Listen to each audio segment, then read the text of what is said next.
Femi was a well-known face at the bank where he worked in Lagos. He is tall, with a round, friendly face. He was loved by both customers and colleagues. He always had a joke ready to lighten the mood, and he was the type of banker who remembered your name, your children's names, and even your last deposit. But Femi had a problem that had followed him for most of his adult life: his weight. He had been on the biggest side since childhood, but by his late 30s, it had gotten worse.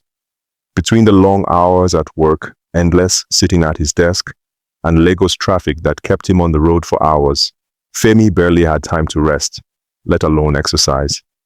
His mornings started with a rush, grabbing a quick fried akara and bread from a roadside seller before heading into the chaotic Lagos traffic. At the bank, he sat for hours, getting up only to attend to customers or go for lunch. Lunch was usually rice with stew, fried plantain, and a bottle of soda, fast and filling, so he could get back to work. By the time he got home, he was too tired to cook, so he would order shawarma, eat noodles, or sometimes send his wife to buy a late-night plate of amala from the buka near his house. At first, he didn't mind the weight. People often joked that he looked like a big man, successful, wealthy, living well. His mother even said his size made him look respectable. But Femi started noticing changes. He would get tired easily climbing the stairs to his office. He sometimes found it hard to bend down to tie his shoes. At night, he snored so loudly that his wife had to wake him up several times. Then came the day that scared him the most. He was at work, helping a customer open an account, when he suddenly felt dizzy. His shirt was soaked with sweat, his heart was racing, and he couldn't catch his breath. His colleagues rushed him to the hospital. The doctor's words were a wake-up call. "Mr. Femi," the doctor said gently, "your blood pressure is too high. Your cholesterol levels are elevated too, and your weight is putting a lot of strain on your heart. If you don't make changes now, you are at risk of a heart attack." That night, Femi couldn't sleep. He looked at his two children, sleeping peacefully, and fear gripped him.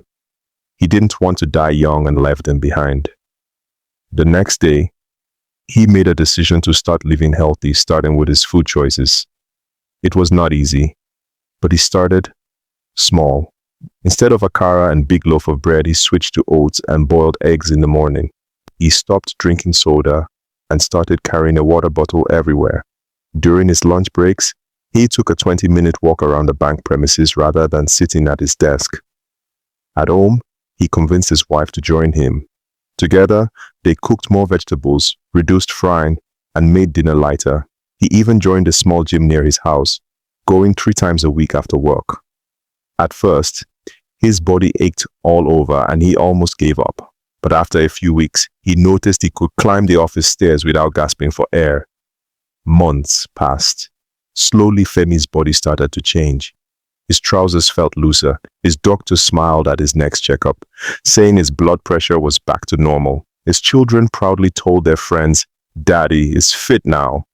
One Saturday morning, Femi stood in front of the mirror and smiled. He was still a big man, but a healthier big man. More importantly, he had learned that his health was more valuable than any plate of fried food or sugary drink. Femi's story became an inspiration at his bank. Some of his colleagues joined him on his lunchtime walks. Others asked him for advice on eating healthy. What started as a scary moment became a turning point, not just for Femi, but for many people around him.